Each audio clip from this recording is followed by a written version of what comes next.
What if I told you that Arc Raiders has some of the best and worst usables in the gaming industry? Embark is also known for its other game, The Finals, and if you have ever played it, you would know that beyond the average FPS experience, there are a few utilities and skills that can be used in very practical and creative ways, and you can really experiment with the environment as well. And so I am glad that Arc Raiders gives us a little more to work with than some basic claymores or tripwire grenades found in most games. Some of these options are really fun to use, and some of them are really questionable. With nearly every item in Arc Raiders come blueprints. Some of these are random to find, some are very specific, and some blueprints are new. And so, here comes the Surge Coil, an item I have not seen anyone use in the game so far. I never stumbled upon a single raider using it, and for me, the question of whether this one is good or bad had to be answered. The Surge Coil was added in the most recent game update, just short of 3 weeks ago. So I journeyed into the Rust Belt to find out how it is possible that nobody is actually using it. It cannot be that bad, right? Right? One would think. If this item was added with the most recent patch, the developers must have already had a clear idea of what works and what does not. There must have been a reason to put this new usable into the game. And so, let us crack the question together. Is the Surge Coil good or bad? And does it have a specific use case worth knowing about? First things first, before even testing the Surge Coil, I had to obtain its blueprint. Apparently, this blueprint, similar to the snap hook, can spawn during electromagnetic storms. So me and my friend loaded into the game, and as I was saying, me and my friend loaded into an electromagnetic storm, and it has been rough. We must have opened hundreds of containers, specifically in the busiest areas on the map. Commercial zones, to be precise, simply because blueprints have a much higher chance of spawning there than anywhere else. And what else do you find besides loot in commercial zones? Raiders. Lots of raiders. So I had to do what John does best, secure the goop. We fought for loot everywhere, on the walls,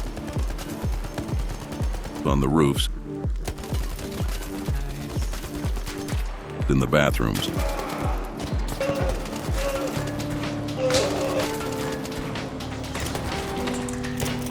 And on the very last raid of the day, at the very last container, right next to the extract, this happened.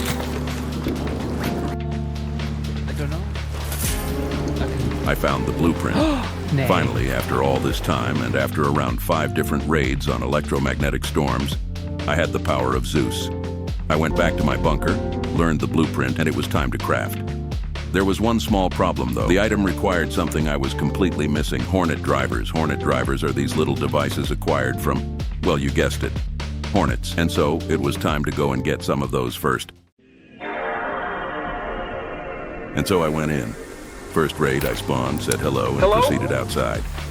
That is when I heard a raider flare go off. I wanted to find out where this raider was so I could revive him.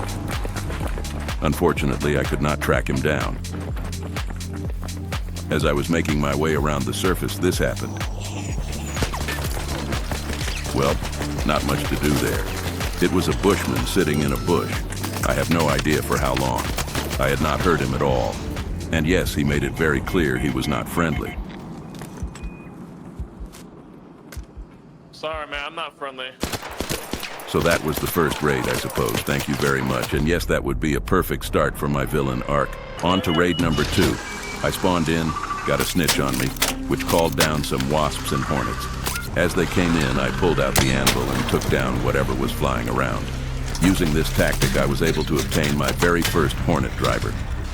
Appreciate it. I then found a friendly raider and asked if he had any hornet drivers to trade. I did not really have much to offer though, and yet he still offered to give me his drivers. Here, So now I had 4 of those, and that is basically what I did for the rest of the raid. Find hornets, kill them, rinse and repeat.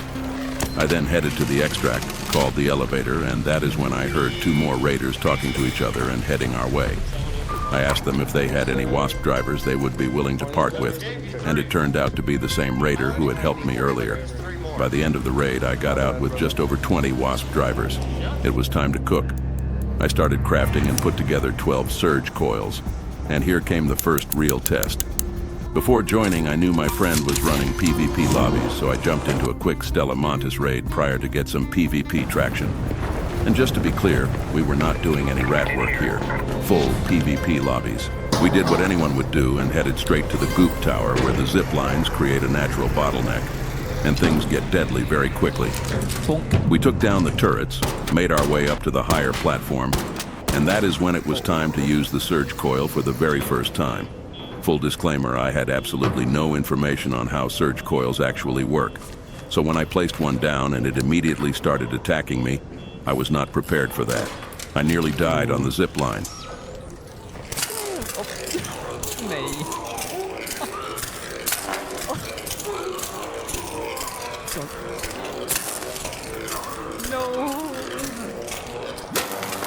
Somehow I made it to the top platform, found my friend, and we settled in to wait for raiders. A few seconds later, the first group showed up. They spotted the Surge Coil straight away, probably because of the blue light it emits, and tried to shoot it. They pushed anyway, though, and the first raider actually survived the initial hit. I decided to destroy the Surge Coil and push.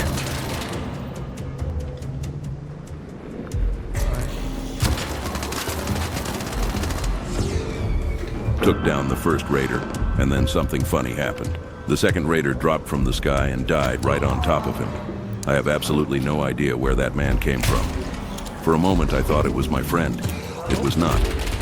There was already another group waiting behind the doors. Me and my friend both had Torrentes, and it was quick work. We looted the bodies, nothing particularly special, healed up, and went back up to see if we could pull in more raiders. This time I knew exactly what to do. I waited for my friend to get into position, then used the zip line to slow myself down and placed the Surge Coil somewhere in the middle of the line. A little more hidden this time.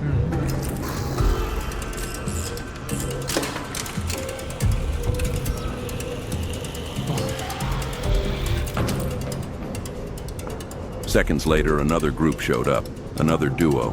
And as you can see, they knocked each other clean off the zip line, and both of them died simply from the fall. So that was raid number 1 with the Surge Coil, and I think it is safe to say it performs really well when verticality is involved. The zipline placement in particular is something worth remembering.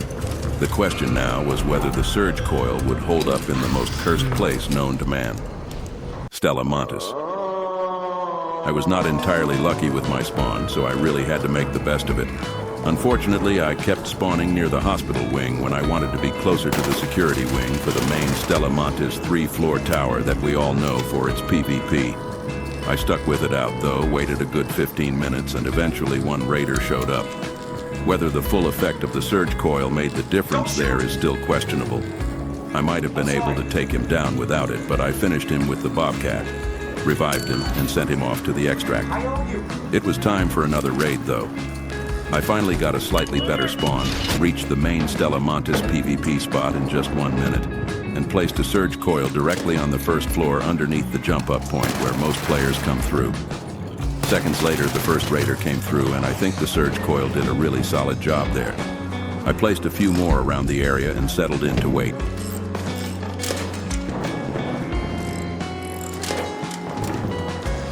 That is when I heard a Surge Coil go off on the bottom floor again. This raider was completely naked. I told him I was sorry for my methods, and he said he fully understood since I was testing out new equipment. Fair enough. No, it's alright, it's alright. Then something unexpected happened. A Wasp started shooting the Surge Coil. I was surprised that arcs would target a Surge Coil as if it were an enemy object, and it actually destroyed it. I took out the Wasp, hit the reload button, and immediately got stunned by my own remaining Surge Coil. What I had not noticed was that my weapon had not fully reloaded.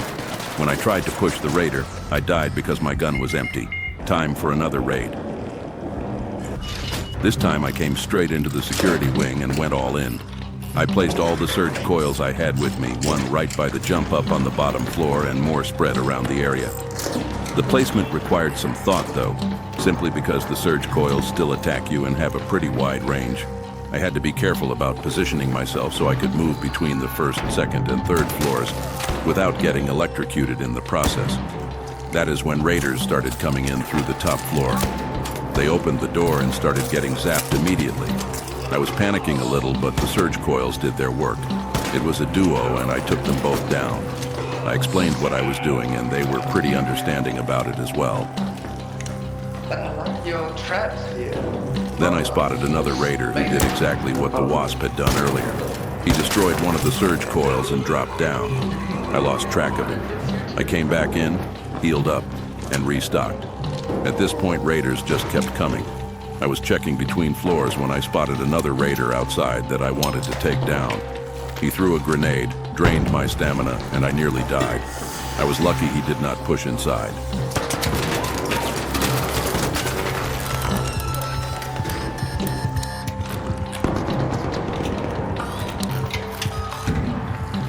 While I was healing, another raider was already closing in.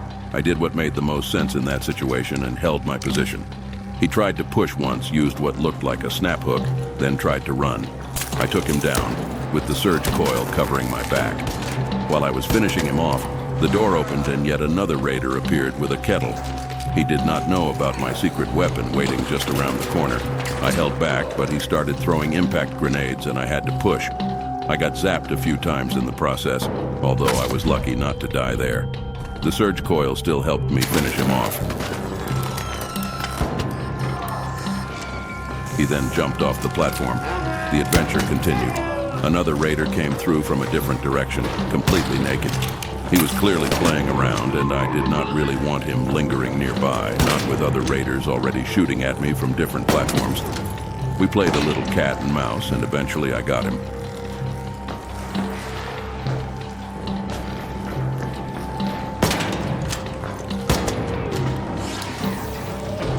Another raider appeared on the opposite side.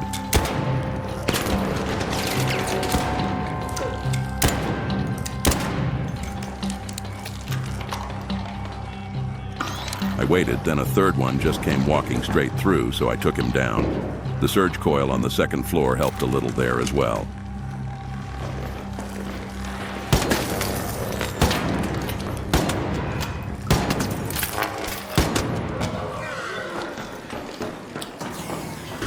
The lobby was starting to thin out at this point, and the surge coils were seeing less action. I got into a prolonged exchange with a raider on the second floor.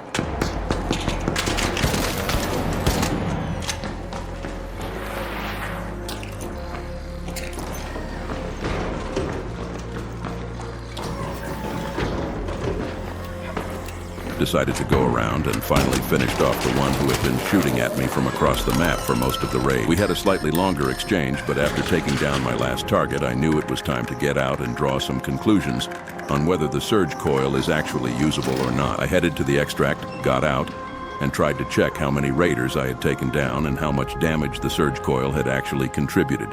Unfortunately, as it sometimes happens, Arc Raiders has this occasional bug where player interactions simply do not show up in the post-raid summary. These are the spoils I got out of the raid. 32,000 experience from PvP and a solid amount of loot, including several duplicate blueprints which I sold off. So let me know, Raiders, based on everything you have seen in this video, do you think the Surge Coil is actually a viable item? For me personally, I would give the Surge Coil a rating of 2 out of 10. Yes, it has some usage. The zipline placements worked well, and there were a handful of lucky kills throughout this video that the Surge Coil directly contributed to. The problem is that the limitations outweigh the benefits significantly. First, the Surge Coil attacks you and your teammates just as readily as it attacks enemies, which means every placement requires careful thought and even then carries real risk. Second, Arcs appear to prioritize destroying Surge Coils as soon as they spot them, which means in any area with Arc activity, your equipment can be gone before it ever serves its purpose. In most situations where I would consider using a Surge Coil, I would personally rather reach for stun mines instead. Stun mines work on a similar principle, stunning your target on contact, but the stun lasts a solid 2 to 3 seconds, giving you a much larger window to follow up. The Surge Coil stuns more occasionally and in more situational circumstances, and the damage output is simply not high enough to justify the self-electrocution risk on a consistent basis. So besides certain vertical placements like zipline and the occasional lucky kill that this video managed to capture, I am placing the Surge Coil firmly in the questionable category. And that is exactly what I said at the very start of this video. Arc Raiders has some of the best and some of the most questionable usables in the industry. Now you know which one this is. What you have seen here is a distilled version of many raids where I put the Surge Coil to the test. This was not just 1 or 2 games in Stella Montis. I ran around 5 or 6 sessions and lost a significant amount of inventory items and resources making this video, so I genuinely hope you found it worth watching. If you enjoyed it, please like and subscribe. It truly helps more than you know. And if there was something you did not enjoy, let me know in the comments. This has been my biggest biggest project so far in terms of editing and production, and I am really proud of how it came together. See you topside Raiders. John Raider, out.